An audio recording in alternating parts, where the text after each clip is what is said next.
businesswoman and independent candidate for Wentworth, Allegra Spender. So we're in the Wentworth electorate. We are in the Wentworth electorate, but frankly, Wentworth is very beautiful, and so you'll hopefully see a lot of views like this today. Like so many people who live around here in Wentworth, I'm so frustrated with what's going on. As someone who cares about public policy, who actually cares about business, who cares about doing what is right for the country and is fact-based, I just actually couldn't stand sitting aside anymore, and particularly around climate. People come here because they love the beaches, they love the outdoor living, and they want to preserve this life and this lifestyle for their kids and their grandkids.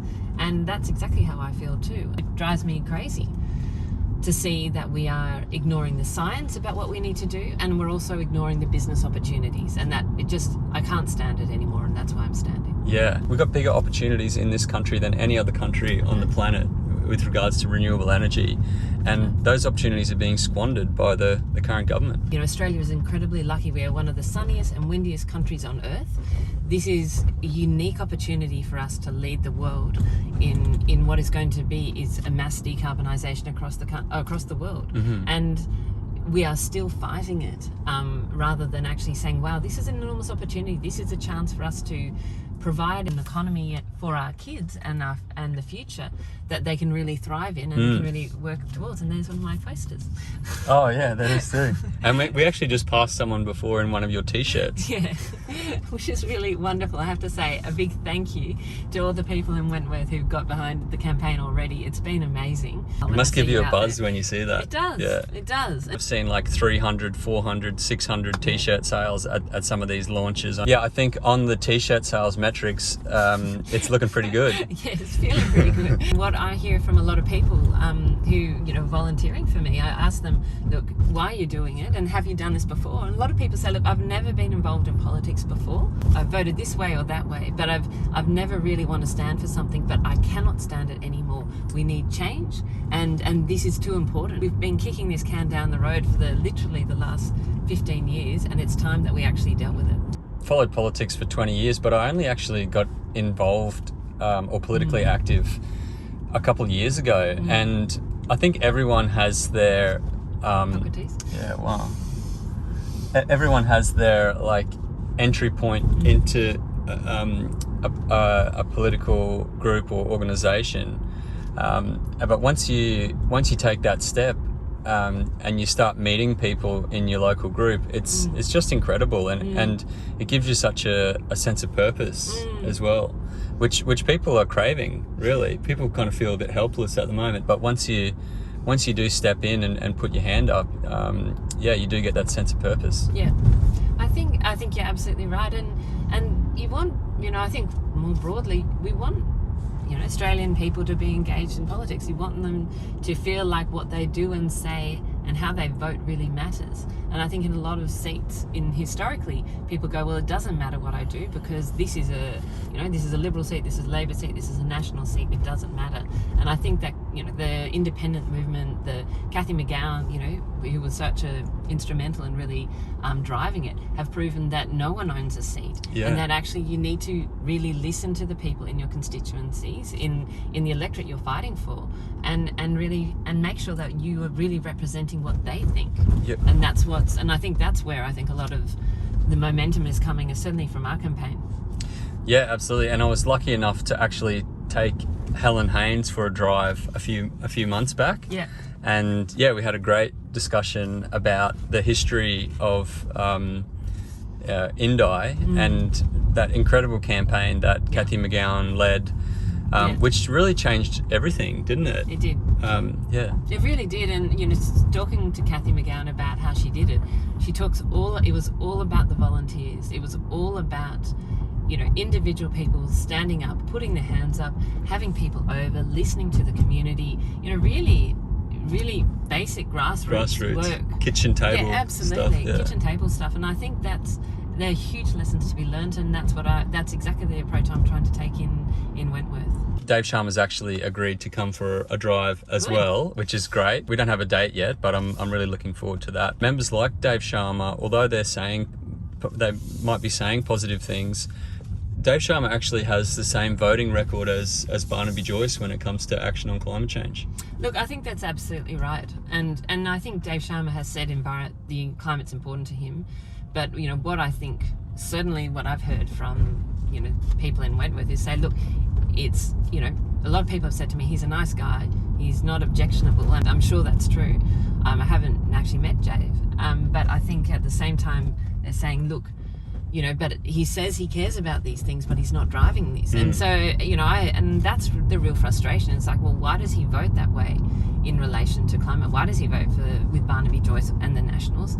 And if he says, and he said before, oh, look, you're more effective in the tent. And I look at what the tent is at the moment. I look at, we've got Tony Abbott's, 2030 targets, and I say, it's just not good enough. So if that's as good as you can do, we need to actually do much, much better. We've got to find a different way to achieve more on climate. It's a bit of a circus tent, isn't it?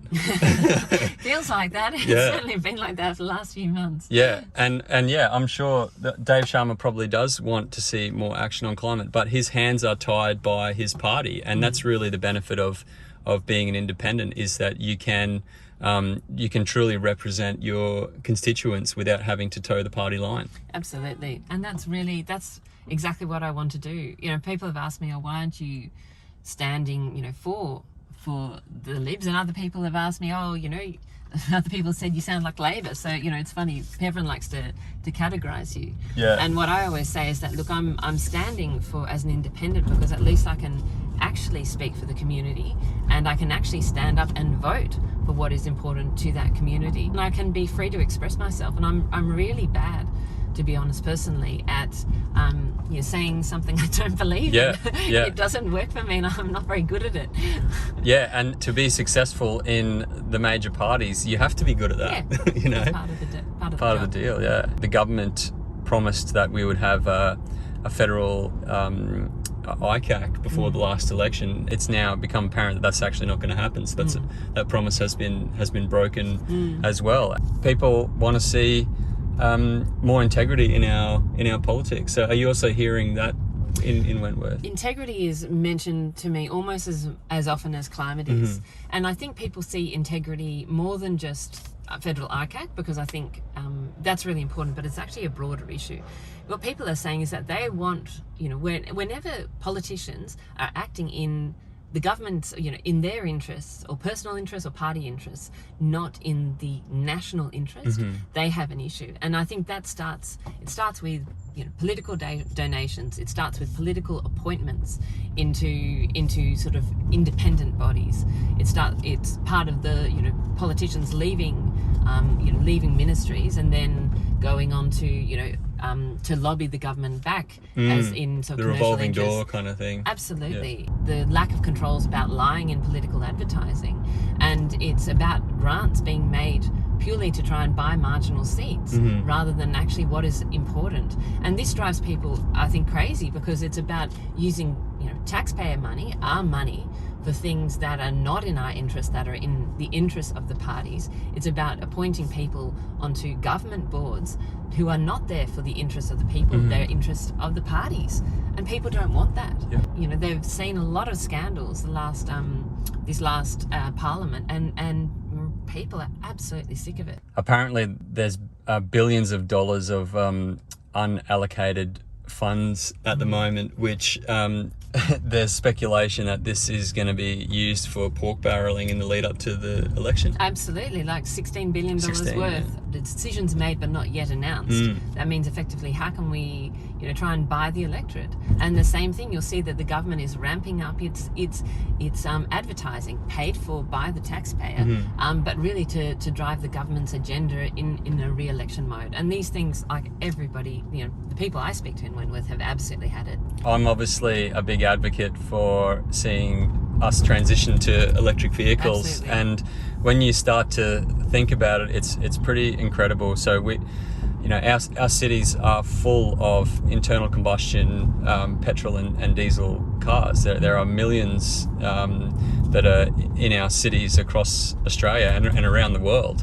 When you think about it, every one of us is breathing in diesel particulate and carbon monoxide every day, and we've been breathing this stuff in our entire lives, right?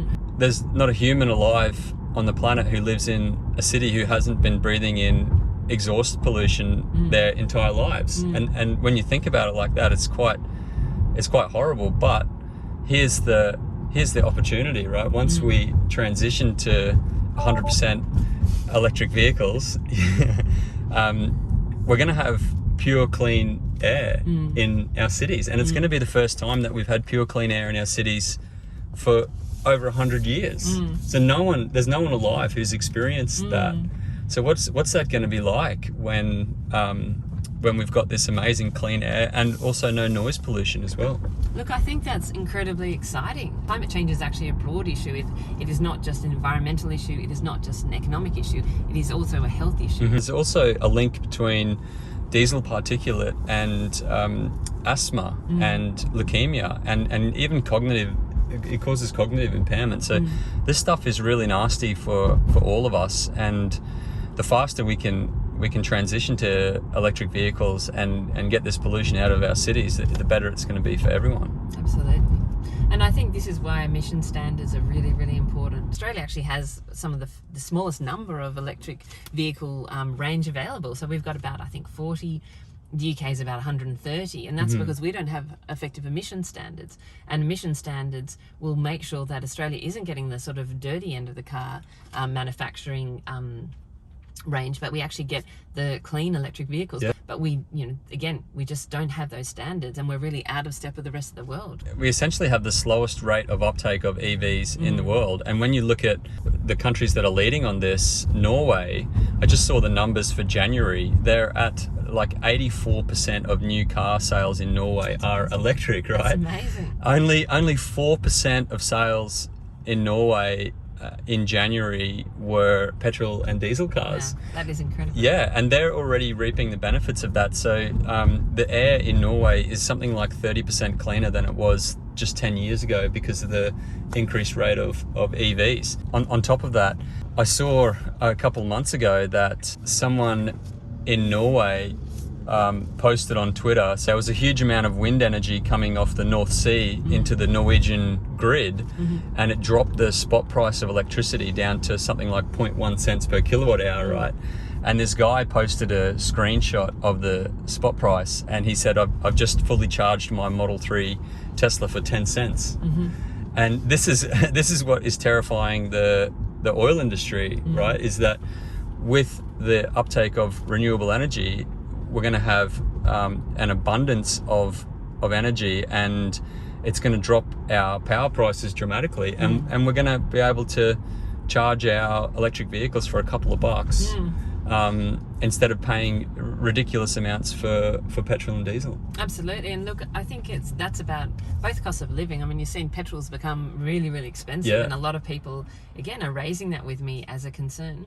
But the other piece, I think, is also that the energy is made here in Australia. We're not importing it. We're not relying on foreign imports of fossil fuels. We can actually make it here in Australia and cleanly. Which is a fuel security thing, isn't it? Exactly right. Yeah. And it's also a national security thing. These are, climate change has broad implications with how our place in the world and our relationship with other countries. Yeah, and the government bangs on about fuel security and whatnot, but they never talk about the demand side. And like, if they accelerated the uptake of electric vehicles, we would become less dependent on foreign petrol, diesel and oil.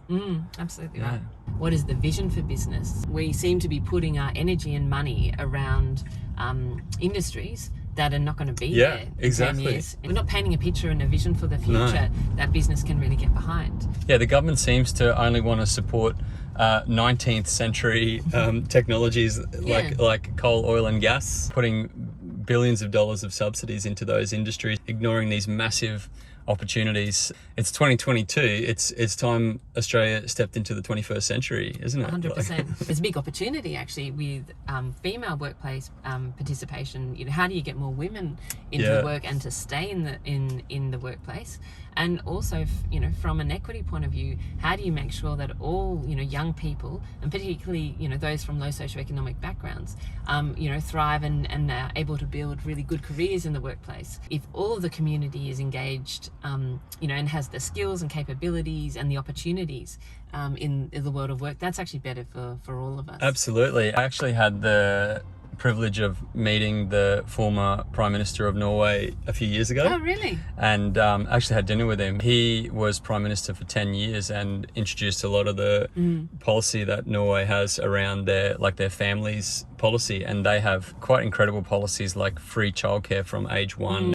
He says that the increase in women participation in the workforce that resulted from their families policy, when you compare it to a country like Italy that doesn't have that policy, it's like 3 or 4% increase in female participation in the workforce. He said that 3 or 4% adds more to the Norwegian economy than the entire Norwegian oil industry. Wow. What I'd like to see is equal support for men and women in terms of looking after kids. Yeah. And because, I'm a mum of 3 kids, and, if the father is supported to take time and encouraged by workplaces to take time off when they have kids, it's been shown to be, it's good for the dad, it's good for family relationships, and it's really good for female participation in the workforce. So it's, win-win both socially but also economically. Yeah, absolutely. And that's another thing that Norway's done is provided parental leave for dads as well.